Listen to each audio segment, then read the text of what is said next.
할렐루야. 주님의 은혜가 오늘도 여러분 삶 가운데 가득하시기를 주의 이름으로 축원을 드립니다. 자, 계속해서 이 세상의 적그리스도와 참 그리스도인들의 대조적인 모습들을 설명을 해주고 있습니다. 적그리스도들은 예수 그리스도와의 관계, 근데 그 관계가 바로 예수 그리스도 자체를 부인하는 것이 적그리스도고, 적그리스도의 아주 미운 행동이 뭐냐 하면 예수 그리스도와 사귀려고 하는 자들을 떼어놓는다는 게, 싸움을 말려야 되는데 본질을 지금 흐리게 한다는 것이죠. 예수 그리스도와의 사귐도 없을 뿐만 아니라 예수 그리스도와 사귀는 자들을 떼어놓으려고 한다. 그래서 대표적으로 이제 이단들이 그런 것이고, 적그리스도의 본질은 예수 그리스도의 그리스도 되심을 부인하는 자들이다라는 겁니다. 그래서 그 안에는 이단만 있는 게 아니라 신앙생활 잘 한다고 하는 사람들도 예수 그리스도라는 존재를 부인하는 거예요. 그게 이제 기복신앙도 예수 그리스도를 부인하는 것이고, 영지주의도 예수 그리스도를 부인하는 거예요. 부인하는 게 예수 그리스도는 아니야. 나는 예수 그리스도 몰라. 예수 그리스도 틀렸어. 이런 게 부인이 아니라 그걸 포함을 해서 예수 그리스도 말고도 더 의지할 수 있는 게 있다면 그것 역시 예수 그리스도를 부인하는 거예요. 그래서 모든 것이 나로부터라 라고 이야기하고, 예수 그리스도를 믿는 이유가 뭔가 봤더니 구원받기 위함이 아니라 뭔가를 얻어내기 위함이다. 모든 체계가 다 적그리스도 체계인 거예요. 그러니까 우리 주변에 널려 있는 게 적그리스도예요. 심지어 내 안에 적그리스도의 요소가 있을 수 있다라는 것입니다. 자, 그래서 그 적그리스도적인 요소들과 적그리스도들과의 대립되는 관계 속에서 구분이 되는 삶을 살아야 되는데, 오늘 본문은 24절부터 29절까지는 종말의 때까지를 또 언급을 합니다. 이제 마지막 주님이 오실 때까지 뭘 이야기하느냐, 상당히 중요한 이야기를 24절에서 결론처럼, 중간 결론처럼 이야기를 하는데, 너희는 처음부터 들은 것을 너희 안에 거하게 하라라고 나옵니다. 처음부터 들은 게 뭡니까? 앞에서 이미 옛 계명, 새 계명 이야기할 때 이미 처음부터 태초에 하나님이 이 땅을 말씀으로 창조하실 때부터 이 말씀이 계셨다라는 것이죠. 그 말씀을 이야기하는 겁니다. 처음부터 들은 것은 말씀이에요. 우리가 처음부터 들은 건 세상의 새 소리가 아니에요. 세상의 물소리가 아닙니다. 세상에 동물들이 부르짖는 소리들이 아니었었어요. 처음 들은 것은 바로 하나님의 말씀이에요. 태어나자마자 사람이 처음 들은 것도 하나님 말씀이에요. 사람이 생기자마자 들은 것도 말씀이에요. 처음에 아무것도 없을 때 하나님의 말씀이 거기 있었어요. 그래서 처음부터 들은 건 뭐냐면 말씀입니다. 그러면 그 말씀을 어떻게 해야 되냐면 그 말씀이 너희 안에 거하게 하라라는 거예요. 지금 요한은 24절부터 29절까지 그가 너 안에, 그가 내 안에, 내가 그 안에라는 표현을 결론적으로 지금 계속 이야기를 하고 있어요. 계속 그 안에, 또 그것이 내 안에, 이렇게 설명을 계속 하고 있어요. 그래서 지금 24절에서도 처음부터 들은 것을 너희 안에 거하게 하라. 처음부터 들은 것이 너희 안에 거하면 너희가 아들과 아버지 안에 거하리라. 잘 보십시오.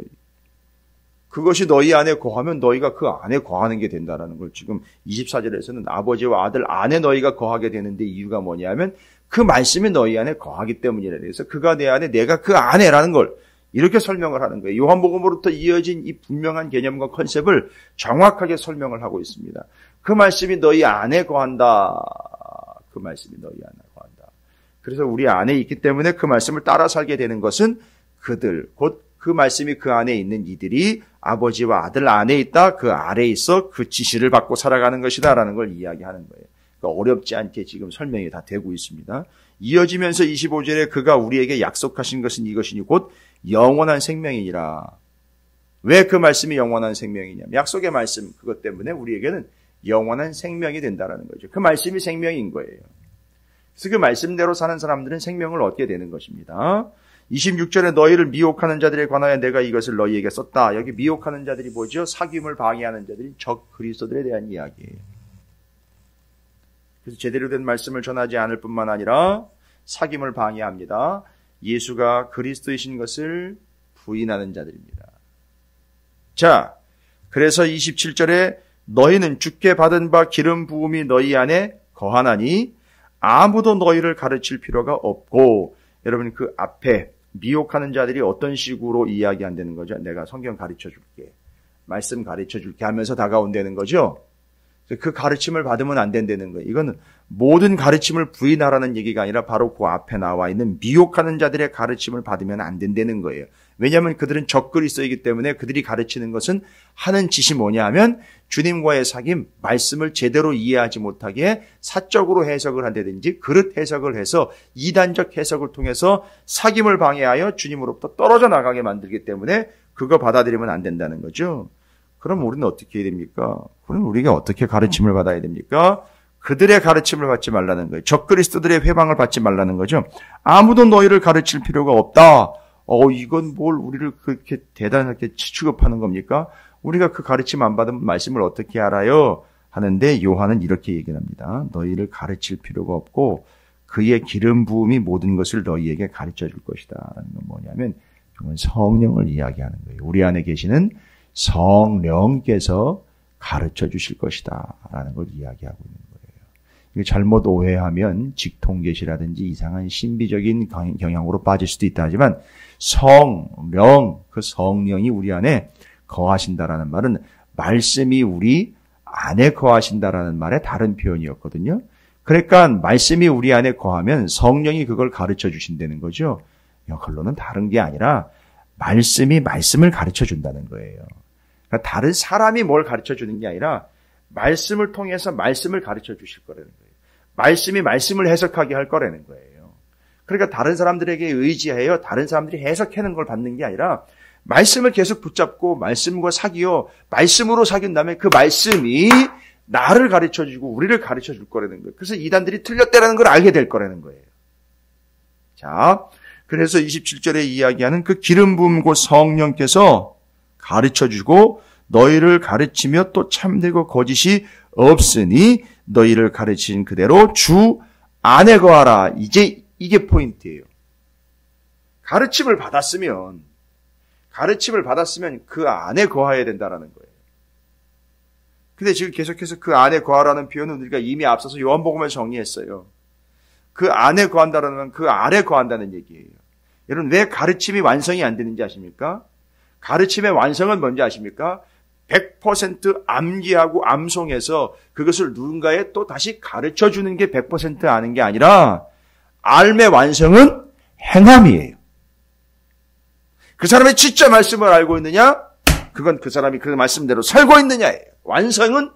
말씀의 완성은 그걸 행함이에요. 말씀을 제대로 알고 있느냐의 끝은 바로 그 말씀을 그대로 행하고 있느냐예요. 그래서 그걸 다른 표현으로 썼다는 거죠. 주 안에 거하라. 가르치신 그대로 주 안에 거하라. 뭐예요?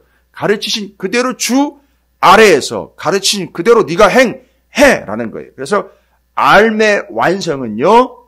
행함입니다. 그래서 그 안에 거한다. 그 아래에 거한다. 그보다 앞서서 그 말씀이 우리 안에 거했다라고 얘기를 했죠. 성령이 우리 안에서 그걸 가르쳐 준다고 그랬어요. 그러면 그걸 우리는 행함으로 삶을 완성해 내라라는 거예요. 지금 007 특급 작정도 아니고요. 성부, 성자, 성령 하나님께서요. 뭐에 지금 신경 온전히 다 몰두해 있는지 아시겠죠? 그들 안으로 치고 들어가서 뭘로요? 말씀으로 그들 안으로 비집고 들어가서 성령과 성부와 성자 하나님께서 우리 안으로 말씀으로 비집고 들어와서 우리를 그 안에 거하게 하여 그 말씀을 그대로 살게 해주겠다는 거예요. 아니 그렇게 살게 해야 되겠다라고 우리에게 오신 거예요. 그게 말씀을 삶의 완성이에요. 그러면 이제 28절 29절이 잘 보시면 말씀이 우리 안으로 들어오셔서 그 말씀이 우리가 그 안에 거하는 바가 되어 그 아래에서 그 말씀을 그대로 행함으로 온전한 삶을 이루게 하는 목적이 뭐냐 이거죠. 28절 29절이 그걸 얘기합니다. 자녀들아 이제 그의 안에 거하라. 또 얘기하죠. 그의 안에 거하라. 이제 그의 안에 거한다라는 말은 여러분 다 아주 귀에 못이 박히도록 들으셨을 거예요. 그 안에 거한다. 그 아래 거한다. 그 말씀, 그 명령, 그 통치를 따른다는 거예요. 순종한다. 행한다는 거예요. 그게 제대로 아는 거죠. 그 왜요? 왜 그렇게 하랍니까? 이는 주께서 나타내신 바 되면 뭐예요? 주께서 나타내신 바 되면 그 뒤에 나오죠. 그가 강림하실 때,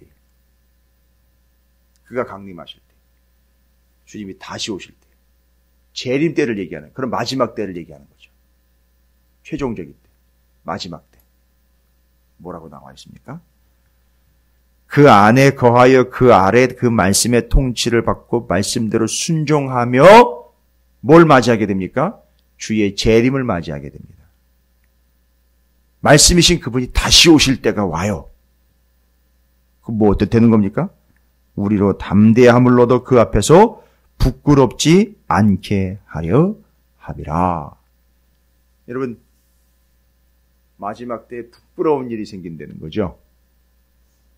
이 부끄럽지 않게 하려 함이라 라는 말은 어떻게 보면 안 믿는 사람들에게 해당하는 말보다 믿는다, 소위 말하면 내가 교회를 다닌다, 내가 예수를 믿는다, 내가 신앙생활 몇 년 차다, 뭐 어떻게 했다, 얼마나 어떻게 믿다, 우리 가문이 몇 대째 예수의 가문이다, 뭐 이야기하는 모든 그 신앙적인 이미 틀을 가지고 있는 사람들 있죠. 그 사람들을 이야기하는 거예요, 제일 먼저. 그런데 주님이 오셨을 때 이 사람들이, 교회와 성도가 제일 먼저 뭘 당합니까? 부끄러움을 당한다는 거예요. 그 주님이 오셔가지고 뭘 얘기하느냐면 바로 그거 얘기하는 거예요. 네가 내 안에 거했느냐 이거예요. 그걸 아마 이런 식으로 물어보실 거예요. 야, 네가 내 안에 제대로 거했어? 라고 물어보시면 주님이 오셔서 확인하실 거 아닙니까? 주님이 마지막, 아니 재림 때에는, 그때에는 이 인류에게 복음을 전파하러 오시는 게 아니라 심판하러 오시는 거잖아요. 그러면 판단하실 거 아닙니까? 네가 내 안에 거했어? 라고 이야기하는데 생뚱맞게 이게 뭔 소린가 해가지고 주님을 쳐다봅니다. 아니 네가 내 안에 거했냐고. 나는 네 안에 거했는데 네가 내 안에 거했어? 라면 생뚱맞게 쳐다보면서 멀뚱멀뚱 아니 그게 뭔 말이에요? 라고 이야기할 때 무너지는 거죠. 네가 내 안에 거한다라는 말은 네가 내 아래에서 내 말, 내 통치를 받아 행함으로 알물 완성해내는 거 네가 했느냐 이거 확인한다는 거 아닙니까? 그 자리에서 내가 평생을 예수를 믿었는데, 내가 엄마 뱃속에서부터 믿었는데, 내가 교회의 뭐 중직으로 귀중한 직분을 감당하며 헌신이란 헌신 다 했고, 헌금이란 헌금 내가 다 했고, 다 했는데라고 이야기를 막 드러낼 거예요. 그때 주님이, 그래서 내 안에 거했냐고 물어볼 때, 이게 뭔 소리예요? 할 때, 이때 이제 이게 우리의 부끄러움이 되는 거죠. 여기 부끄럽다라는 말은 창피하다라는 얘기가 아니에요. 부끄럽다라는 말은 숨어버린다는 얘기예요. 도망간다는 얘기예요. 쑤셔 박힌다는 얘기입니다. 아담과 하와처럼 도망간다는 얘기예요.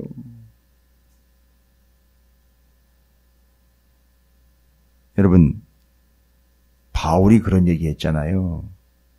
바울이 예수 그리스도로 옷 입고 덧입어서 또 덧대고 또 덧대는 걸 이유를 뭐라 그랬습니까? 마지막 때 뭘로 발견되지 않게 하랴. 벗은 몸으로 발견되지 않게 하랴. 완전히 벌거숭이로 발견되어 창피하기가 이를 데 없고 비참하기 이를 데 없는 신세가 되지 않기 위하여 예수로 덧입고 진리와 복음과 지혜의 말씀으로 덧입어가는 이유가 바로 거기 있다는 것이죠.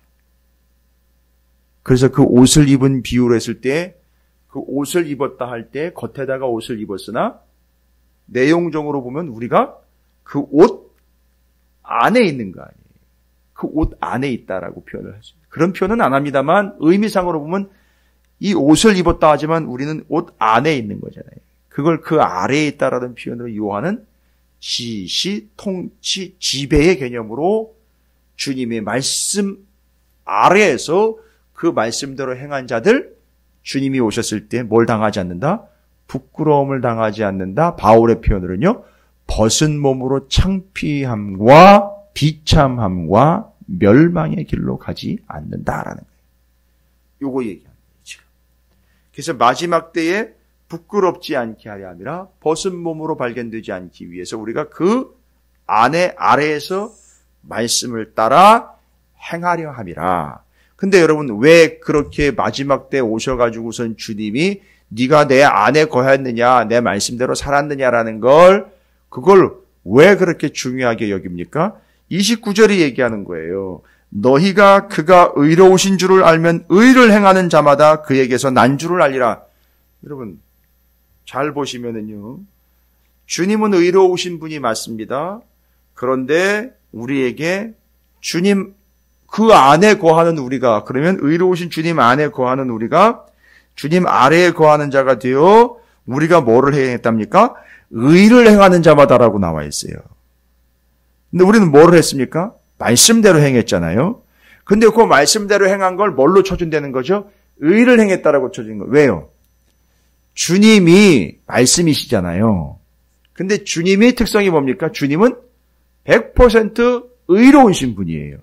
따라서 우리가 세상의 얘기를 듣고 순종하는 게 아니라 의로우신 예수 그리스도의 말씀을 따라 행했다라는 것은 바로 우리가 의를 행하는 게 되는 거예요. 그게 우리가 의롭게 되는 거예요. 그렇게 쳐준다는 겁니다. 그걸 우리가 기정사실로 만들어버리는 게 아니라 핏값을 주고 사신 그분이 그렇게 해주겠다라고 약속하신 거예요. 그래서 우리가 그 안에 그 아래에 거하여 그분의 말씀을 따라 살면 그걸 의를 행하는 걸로 쳐줄게 이렇게 얘기가 돼버린 거예요. 그리고 주님 오실 때까지 다시 오실 때까지 우리는 그 말씀을 행하면 그건 우리가 의로운 바가 되는 거예요. 이건 이제 우리가 만들어낸 구조는 아닙니다. 그렇게 되면 우리는 그 의롭게 칭함받은 가 되는 것이고 의로운 자가 되어서 의를 행하는 바가 되는 겁니다. 결국 그렇게 되므로 주님이 오셨을 때 우리가 뭘 당하지 않습니까? 창피함과 부끄러움을 당하지 않습니다. 숨지 않아요. 오히려 마라나타 주 예수여 어서 오시옵소서라고 주님을 맞으러 나간다는 거예요. 지금 어떤 상황이라 그랬죠? 예수 그리스도 때문에 예수를 부인하고 여기 나와 있는 그대로라면 예수 그리스도의 말씀인 그 아래에 있지 않고 어떻게 하는 겁니까? 자꾸 뛰쳐나가는 거죠. 핍박 때문에 환경과 여건 때문에 자꾸 뛰쳐나가요. 도망가려고 합니다. 그러지 말라는 거잖아요. 끝까지 주님이 다시 오실 때까지 여기서 그 지시를 따르십시오. 여러분은 어떤 존재입니까? 바로 여러분이 믿고 있고 여러분의 머리가 되시는 예수 그리스도 때문에 뭐가 된 존재다? 의롭게 된 존재를 믿으십시오. 그리고 여러분이 그 말씀대로 행하는 건 의로움입니다. 그게 의로운 행위입니다. 여러분을 의롭게 하신 그분의 뜻을 따르는 게 도리입니다. 언제까지요? 주님이 다시 오실 때까지요. 그러면 뭐가 좋은 겁니까? 다시 오실 때 여러분은 절대 부끄럽지 않게 될 겁니다. 라고 이야기할 때 아담과 하와 이야기가 턱 떠오르겠죠. 벗은 몸이 부끄러워 도망가 버린 그들처럼 그렇게 쫓겨나는 신세가 아니라 에덴 동산 안으로 들어와서 주님과의 관계 회복으로 구원받는 자가 될 겁니다. 첫 아담은 그렇게 도망가서 쫓겨나는 신세가 됐으나 여러분이 그 안에서 절대 떠나지 않고 그 말씀을 따라 살면 지금은 비록 힘들지만 나중에는 그 동산 안에서 하나님과 함께 관계가 회복된 구원받은 자가 될 겁니다. 의로운 자가 될 겁니다. 여러분 부끄럽다라는 표현을 왜 굳이 여기다 썼습니까? 그 관계를 이해를 하셔야죠. 결론적으로 이야기합니다. 우리는요, 주님이 오실 때까지 의를 행하는 자가 되어야 합니다. 그 의를 행한다는 말은 말씀이신 그분, 의로우신 주님 그대로 따르는 거예요. 언제까지 해야 됩니까? 주님 다시 오실 때까지요. 세상에는 부끄러운 일들이 많이 있습니다. 여러분, 우리가 부끄럽지 않은 삶을 살아야 됩니다.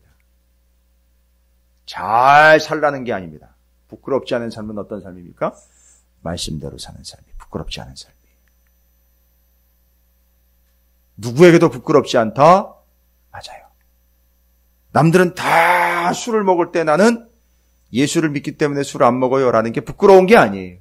내가 교회를 다닙니다. 예수를 믿는다라고 이야기하는 게 부끄러운 게 아니, 부끄러운 건 말씀대로 살지 못하는 것이 부끄러운 것이에요. 정말 부끄럽지 않는 건 뭡니까? 말씀대로 사는 겁니다. 여러분, 오늘 한 날 부끄럽지 않고 자랑스러운 삶을 살아가시기를 주님의 이름으로 축원을 드립니다. 부끄럽지 않은 삶은 말씀을 따라 사는 삶이에요.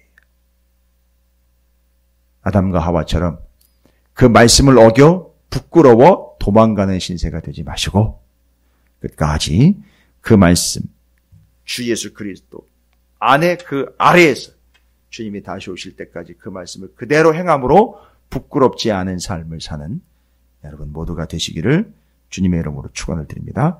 그걸 의로 여겨 주셨어요. 그럼 이건 믿어야 되는 거지 논리적으로 증명할 사실은 아닙니다. 예수를 믿음으로 우리가 그렇게 된 거지 이걸 증명할 사실은 아닙니다. 여러분 안에 계신 성령께서 이 사실을 깨닫고 말씀대로 행하여 부끄럽지 않은 삶을 살게 해 주실 줄로 믿습니다. 이 삶은 예수님이 오실 때까지 이어져야 됩니다. 잊지 마시고 오늘도 여러분 부끄럽지 않는 삶을 사는 말씀 안에 그 아래 거하는 복된 삶이 되시기를 다시 한번 주님의 이름으로 축원을 드립니다. 자, 오늘 말씀 기억하시면서 주님 제가 참으로 부끄럽지 않은 삶 곧 그 말씀 안에 그 말씀 아래 주님 안에 사는 삶을 살겠습니다. 주님의 이름을 한번 부르시고 함께 소리내어 기도합니다. 기도하겠습니다.